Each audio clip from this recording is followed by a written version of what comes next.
नमस्कार दोस्तों, आज की इस कहानी में आप सभी लोगों का स्वागत है। मेरा नाम रवि है, मैं इलाहाबाद से हूँ। यह कहानी उस समय की है जब मैं कॉलेज में था। उसी समय मेरे घर के बगल वाले घर में एक नया परिवार रहने के लिए आया। एक दो दिन बाद पता चला कि उस परिवार में एक भैया हैं जो कि किसी कंपनी में काम करते हैं। उनको अपने काम से कई बार शहर से बाहर भी जाना होता था। उनके घर में उनके माता पिता और एक छोटी बहन और उनकी बीवी रहते हैं। मैं सुबह ही अपने कॉलेज निकल जाता था, फिर सीधे शाम को ही घर आता था। सिर्फ रविवार को ही बगल के परिवार से मेरी बातचीत होती थी, वो भी सिर्फ अंकल आंटी से। इसी तरह लगभग 2-3 महीने बीत गए। एक शाम को माँ ने बोला, बेटा पड़ोस की आंटी आई थी, वह तुझको पूछ रही थी। मैंने पूछा उनको क्या काम था, तो माँ बोली वो सब मुझे नहीं पता, तू उनके घर जाकर ही पूछ ले। मैं शाम को आंटी के घर गया और उनके घर की घंटी बजाई। 1-2 बार घंटी बजाई पर कोई भी नहीं निकला। मैं जैसे ही वहाँ से जाने को हुआ, अंदर से आवाज़ आई, रुकिए आती हूँ। एक पल बाद जब दरवाज़ा खुला तो मैंने देखा कि एक बहुत ही सुंदर औरत खड़ी थी। वह लगभग मेरी ही उम्र की थी। मैंने जैसे ही कुछ बोलने जा रहा था, वह सामने से बोल पड़ी, आप रवि हो ना? मैंने हाँ में से रिलाया। भाभी बोली, मुझे माफ़ कर दीजिए, दरवाज़ा खोलने में थोड़ी देर हो गई क्योंकि अभी अभी मैं नहाकर सीधे बाथरूम से आ रही हूँ। मैंने पूछा आंटी से मुझे क्यों बुलाया था, तो भाभी बोली, आज मेरी नंद का जन्मदिन है और शाम को एक छोटी सी पार्टी है। मैं बोला, इसमें मैं आपकी क्या मदद कर सकता हूँ? तो भाभी मुस्कुराते हुए बोली, तुम अंदर भी आओगे या सारी बातें दरवाजे पर ही करोगे? मैं उसके साथ उसके अंदर आ गया। घर में उसके सिवा और कोई नहीं था। मैंने पूछा, घर में कोई नहीं है क्या? उसने बताया, हाँ, मेरे सास ससुर कुछ सामान लाने के लिए बाज़ार गए हैं और मेरी नंद स्कूल गई है।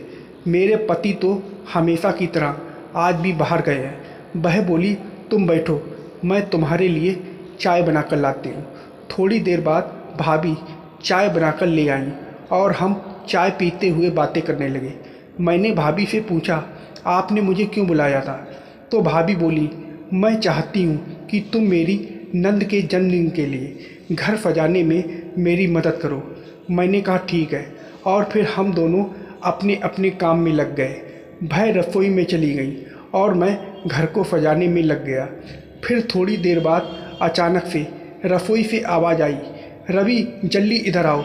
मैं दौड़कर गया तो देखा वह रसोई में गिरी पड़ी थी। मैंने पूछा, अरे भाभी क्या हुआ? उसने बताया कि उसके सामने एक चूहा आ गया था, तो मैं भागी और दरवाजे से मेरे पैर में चोट लग गई। मैं बोला, अरे यार कितनी डरपोक हो, अब तो तुम ठीक हो ना? वो बोली, मुझसे उठा नहीं जा रहा है, प्लीज़ मेरी हेल्प कर दो ना। मैं भाभी को हाथ से पकड़कर उठाने लगा। वह कराहते हुए बोली, मैं उठ भी नहीं सकती, तो चलने की तो दूर की बात है। तो मैंने भाभी को सहारा दिया। कुछ कदम चलते ही वह फिर से सोफे पर बैठ गई और बोली, अब नहीं चला जा रहा है और गर्मी भी बहुत लग रही है। मैं बोला, आप अंदर रूम में चलिए, मैं कूलर ऑन कर देता हूँ। भाभी बोली, बहुत दर्द हो रहा है, अब तो थोड़ा भी नहीं चला जाता। मैंने भाभी से बोला, तो आपको गोद में उठा लूँ? भाभी झट से बोली, तुम मुझे उठा पाओगे? मैंने बोला, हाँ, क्यों नहीं। भाभी ने कहा, यदि तुमने मुझे उठा लिया तो मैं शाम को तुम्हें एक गिफ्ट दूंगी, मगर यह बात तुम भैया को नहीं बताना। मैंने बात समझते हुए कहा, ठीक है, पर आप भी किसी को कुछ नहीं बताना। भाभी मुस्कुराकर बोली, मैं किसी को नहीं बताऊंगी। इतना सुनते ही मैंने भाभी को उठा लिया और उन्हें बेडरूम में ले जाने लगा। मेरा तो बुरा हाल था। एक जवान खूबसूरत भाभी मेरी गोद में थी। मुझे समझने में देर ना लगी कि भाभी क्या चाहती हैं। मैंने उसको बेड पर लिटा दिया और कूलर ऑन कर दिया।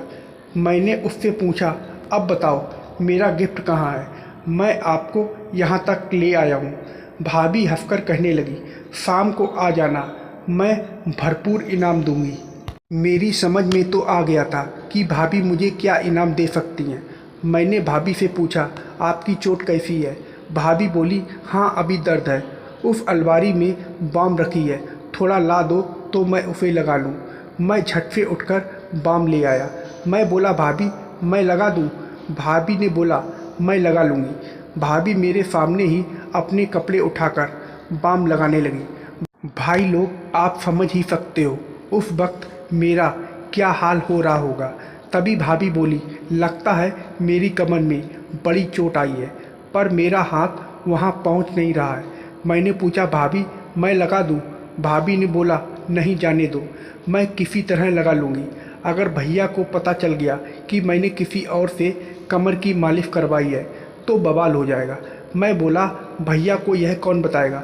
मैं तो नहीं बताऊँगा, शायद आप बता दो। भाभी हंसकर बोली, मैं क्यों बताऊंगी? मैं बोला, तो लाओ बाम मुझे दो, मैं आपकी कमर की मालिश कर देता हूँ। भाभी मुझे बाम देकर लेट गई और फिर मैं भाभी की कमर की मालिश करने लगा। थोड़ी देर बाद वो बोली, अब तुम अपने घर जाओ, बाकी का काम शाम को करेंगे। मैंने एक तरकीब लगाई और उसको बोला, मैं जा रहा हूँ, आप दरवाज़ा बंद कर लो। मैं झट से उठा और दीवार के कोने में छिप गया। भाभी के गेट बंद करने तक मैं उनके घर में ही अच्छे से छिप गया। भाभी वापस बिस्तर पर जाने की बजाय हॉल में चली गई। मैंने देखा कि भाभी का पैर एकदम ठीक था और वह अच्छे से चल रही थी। मेरी समझ में आ गया कि यह बस एक बहाना था। मेरा मन तो कर रहा था कि अभी भाभी के पास चला जाऊं, मगर मैंने अपने मन को शांत किया। उसके बाद जो मैंने देखा, मेरे पैरों तले ज़मीन ही खिसक गई। मैंने देखा कि भाभी सोफे पर आकर बैठ गई।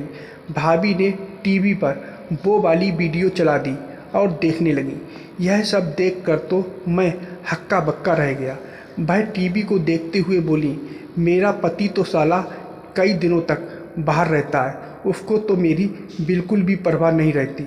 इतना सुनते ही मेरे अंदर इतनी हिम्मत आ गई कि मैं बिना कोई समय गवाए उसके सामने जाकर खड़ा हो गया। वह मुझे सामने देखकर हक्का बक्का रह गई और टीवी बंद करने लगी। फिर मैंने हिम्मत करके भाभी से कहा, आप यह क्या देख रही हो?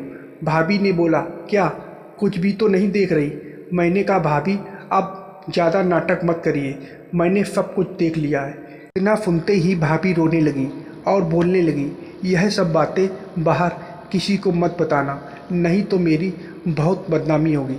मैंने आगे बढ़कर उसके कंधे पर हाथ रखते हुए कहा, मैं ऐसा क्यों करूँगा, आप तो मेरी भाभी हैं। मैंने भाभी से कहा, भैया नहीं है तो क्या हुआ, मैं हूँ ना। मैं उसके आंसू भी पोंछने लगा। भाभी बोली, मतलब? मैंने कहा, जो खुशी आपको भैया नहीं दे सकते वो मैं आपको दे सकता हूँ। भाभी हड़बड़ाकर पीछे हट गई और बोली, नहीं ऐसा नहीं हो सकता। मैंने कहा, भाभी जब आप कमरे से बाहर आईं तो आप बिल्कुल ठीक थीं। मैं जानता हूँ कि आपने वो सब जानबूझकर किया था। भाभी मेरी बात सुनकर अपनी नज़र नीचे कर ली। मैंने कहा, भाभी सोच लो, आपका पति महीने भर बाहर रहता है, आपका भी मन करता होगा ना, मैं आपको वह खुशी दे सकता हूँ। भाभी बोली, किसी को बताओगे तो नहीं? मैंने खुश होते हुए कहा, अरे भाभी आप बिल्कुल भी चिंता मत करिए, यह बात हम दोनों के अलावा किसी को पता नहीं चलेगी। भाभी बोली, ठीक है चलो कमरे में। थोड़ी देर बाद हम दोनों कमरे से बाहर आ गए। भाभी भी बड़ी खुश दिखाई दे रही थी और फिर थोड़ी देर बात करने के बाद मैं अपने घर वापस आ गया। तो दोस्तों, आप लोगों को यह कहानी कैसी लगी कमेंट करके ज़रूर बताइएगा और वीडियो को लाइक और सब्सक्राइब करना मत भूलिएगा। वीडियो को पूरा देखने के लिए आप लोगों का बहुत बहुत धन्यवाद।